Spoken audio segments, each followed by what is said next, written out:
आप देख रहे हैं एसपीटी न्यूज पर 1 मार्च शनिवार सुबह 6:15 बजे राजस्थान की बड़ी खबरें। सीकर में बाबा खाटू श्याम जी मंदिर के पट खुलने के साथ ही वार्षिक फाल्गुन मेला शुरू हो गया। लंबी लाइन में खड़े भक्त मेले की पहली संध्या आरती में शामिल हुए। इस दौरान भक्तों ने हाथ ऊपर उठाकर बाबा के जयकारे लगाए। इससे पहले अमावस्या के बाद तिलक और श्रृंगार के चलते गुरुवार रात 10 बजे से मंदिर में दर्शन बंद कर दिए गए थे। आज शाम को दर्शनों के लिए पट खुल गए हैं। पट खुलते ही मंदिर परिसर भक्तिमय हो उठा। जय बाबा श्याम और शीश के दानी की जय के जयकारों के साथ मंदिर गूंज उठा। श्रद्धालुओं ने फूल बरसाकर बाबा का स्वागत किया। दर्शनों के लिए सुबह से ही लंबी कतारें लग गई। सीकर कृषि उपज मंडी में चोरी करने वाले ट्रेन लूटने वाली सिक्का गैंग के सदस्य निकले। पुलिस ने गुरुवार को 5 बदमाशों को गिरफ्तार किया। ये पांचों बदमाश 5 रुपए का सिक्का ट्रैक सर्किट पर डालकर ट्रेन में लूट करते थे। ये ट्रैक सर्किट पर सिक्का डालते, जिससे पटरी में फॉल्ट आने से सिग्नल रेड हो जाता था और ट्रेन रुक जाती थी। इस तकनीक को उन्होंने रेलवे कर्मचारी के बेटे से सीखा था, जो फिलहाल मध्य प्रदेश की जेल में बंद है। उसके पकड़े जाने के बाद ये बदमाश दुकानों के ताले तोड़कर लूट की वारदातों को अंजाम देने लगे। उन्होंने 2021 में 1 महीने में 60 ट्रेन में वारदात की थी। सिक्का गैंग मुंबई, हरियाणा, पंजाब सहित कई राज्यों में वारदात कर चुकी है। सीकर की उद्योग नगर थाना पुलिस और डीएसटी टीम ने कृषि उपज मंडी में चोरी के मामलों में 5 बदमाश को पंजाब, हरियाणा से गिरफ्तार किया। राजस्थान विधानसभा में गतिरोध टूटने के एक दिन बाद ही शुक्रवार को फिर से बदजुबानी का मामला सामने आया है। जनजाति और सामाजिक न्याय के अनुदान मांगों पर बहस के दौरान डूंगरपुर से कांग्रेस विधायक गणेश घोगरा ने टोकने पर विधायक से कहा, ओए बात मत कर, नहीं तो मेरा जूता बात करेगा, बीच में डिस्टर्ब मत कर। घोगरा की जूता बात करेगा वाली बात पर सभापति सहित किसी विधायक ने आपत्ति नहीं की। आगे घोगरा ने कहा, सभापति जी मुझे डिस्टर्ब कर रहे हैं, ये मुझे आपका संरक्षण चाहिए, आप ये पक्षपात नहीं करें। घोगरा के आरोपों के बाद सभापति संदीप शर्मा ने कहा कि आपको आसन पर इस तरह के आरोप लगाने का अधिकार नहीं है। मैंने उन्हें बोलने की अनुमति थोड़ी दी है, आप बोलिए। जालौर में राजस्थान माध्यमिक शिक्षा बोर्ड की रीट 2024 में नकल कराने की कोशिश में 2 लोगों को गिरफ्तार किया गया है। इनमें एक कॉलेज संचालक और दूसरा फर्नीचर कारोबारी है। आरोपियों के पास से 1 लाख रुपए कैश, 4 मोबाइल और डॉक्यूमेंट भी बरामद किए गए हैं। पुलिस ने आरोपियों के फोन चेक किए, जिसमें नकल को लेकर चैटिंग भी सामने आई है। पुलिस का दावा है कि आरोपियों की गिरफ्तारी परीक्षा शुरू होने से पहले ही हो गई थी।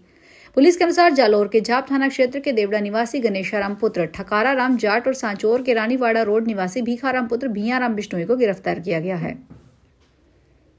राजस्थान में वेस्टर्न डिस्टर्बेंस के असर से शुक्रवार को बीकानेर में आंधी के साथ बारिश हुई और लूनकरनसर में ओले गिरे। चूरू में भी शाम करीब 4 बजे तेज बारिश के साथ ओले गिरे। श्रीगंगानगर और जैसलमेर जिले में कई इलाकों में बारिश हुई।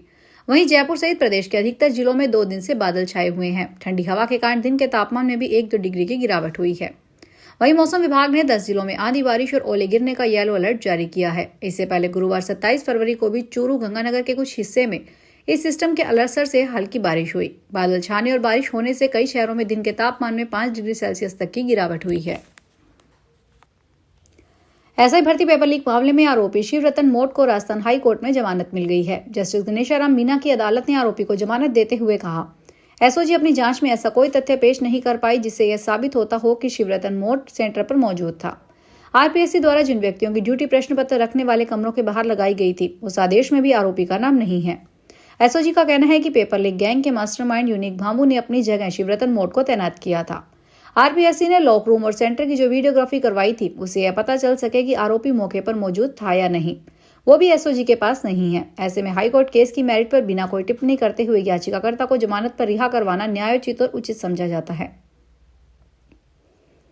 सुप्रीम कोर्ट ने मध्य प्रदेश की 2 महिला जजों को बहाल कर दिया। इनके खिलाफ एडवर्स रिपोर्ट मिलने पर हाईकोर्ट ने इन्हें बर्खास्त किया था। इसमें से एक जज कोविड-19 की वजह से अस्पताल में भर्ती रही थी, बाद में उसका गर्भपात भी हो गया था। फैसले में सुप्रीम कोर्ट ने कहा, हाई कोर्ट की रिपोर्ट जजों के लगातार खराब प्रदर्शन को नहीं दर्शाती है। बर्खास्तगी से पहले भी अवसर दिया जाना चाहिए था। इस प्रकार बर्खास्तगी अनुमानी और अवैध है।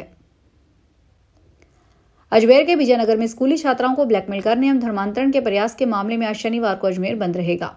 शहर में आवश्यक सेवाओं, परीक्षा केंद्रों को छोड़कर व्यापारिक प्रतिष्ठान, स्कूल, कॉलेज, यूनिवर्सिटी, थड़ियां, गुमटियां बंद रहेगी।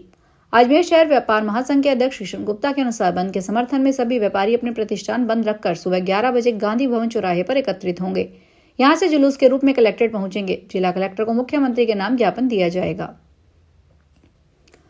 कंगना रनौत और जावेद अख्तर के बीच पिछले 5 साल से चल रहा मानहानि का केस शुक्रवार को खत्म हो गया। एक्ट्रेस ने मुंबई के बांद्रा कोर्ट में दाखिल अपने बयान में कहा, मेरी वजह से उन्हें जो असुविधा हुई उसके लिए मैं माफी मांगती हूं। जावेद ने एक्ट्रेस के खिलाफ 2020 में मानहानि का केस किया था।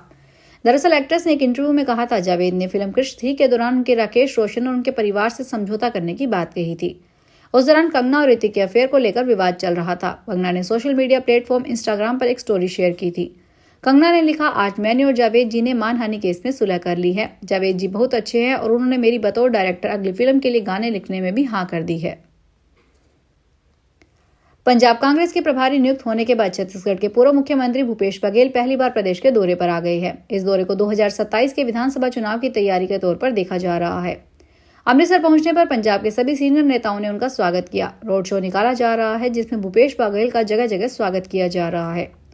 गोल्डन टेम्पल में मत्था टेकने के बाद भूपेश बघेल ने आम आदमी पार्टी सुप्रीमो अरविंद केजरीवाल पर निशाना साधा। उन्होंने कहा, केजरीवाल को सिर्फ सत्ता का लोभ है। 1 महीना भी दिल्ली चुनाव हारे नहीं हुआ और वे राज्यसभा जाने की सोच रहे हैं। वे सिर्फ अपने लिए राजनीति करते हैं। नागौर सांसद हनुमान बेनीवाल ने राजस्थान विधानसभा के हालिया गतिरोध और प्रदेश की राजनीति पर कांग्रेस और भाजपा दोनों पर निशाना साधा। उन्होंने कहा कि इस बार विधानसभा का कार्यकाल अब तक का सबसे गिरा हुआ कार्यकाल है। सत्ता पक्ष में दमदार लोग नहीं हैं और विपक्ष को जो लीड कर रहे हैं वे कार्टून जैसे हैं। हनुमान बेनीवाल ने विधानसभा में बीते 7 दिनों तक चले गतिरोध पर सवाल उठाते हुए कांग्रेस पर निशाना साधा। उन्होंने कहा कि अगर कांग्रेस को आखिर में माफी भी मांगनी पड़ती थी तो 7 दिन तक विधानसभा की कार्यवाही क्यों बाधित की। जनता के टैक्स का पैसा बर्बाद हुआ और अंत में कांग्रेस को ही झुकना पड़ा। उन्होंने कहा कि बीजेपी को कांग्रेस को अपमानित करने का मौका मिला और कांग्रेस को 2 बार माफी मांगनी पड़ी। बारां के शहीद राजमल मीणा राजकीय जिला अस्पताल का शुक्रवार को मेडिकल कॉलेज के प्रिंसिपल डॉक्टर सीपी मीणा और सीएमएचओ डॉक्टर संजीव सक्सेना ने दौरा किया। टीम ने पीएमओ डॉक्टर नरेंद्र मेघवाल के साथ ओपीडी विंग, पुरानी आईपीडी विंग और इमरजेंसी वार्ड का निरीक्षण किया। वार्डों में सफाई व्यवस्था खराब मिलने पर अधिकारियों ने नाराजगी जताई। डॉक्टर मीणा ने इमरजेंसी सेवाओं में सुधार के लिए कई महत्वपूर्ण निर्देश दिए। उन्होंने स्ट्रेचर और वार्ड बॉय की नियुक्ति की बात कही। साथ ही मरीजों को बिना वजह रेफर न करने और गंभीर मरीजों को तुरंत भर्ती करने के निर्देश दिए। झालावाड़ में बिजली निगम ने बकाया वसूली के लिए सख्त कदम उठाए हैं। जिले में कुल 337 करोड़ रुपए बकाया चल रहा है। निगम ने वसूली के लिए विशेष टीमें गठित की है जो घर घर जाकर बकायादारों से संपर्क कर रही है।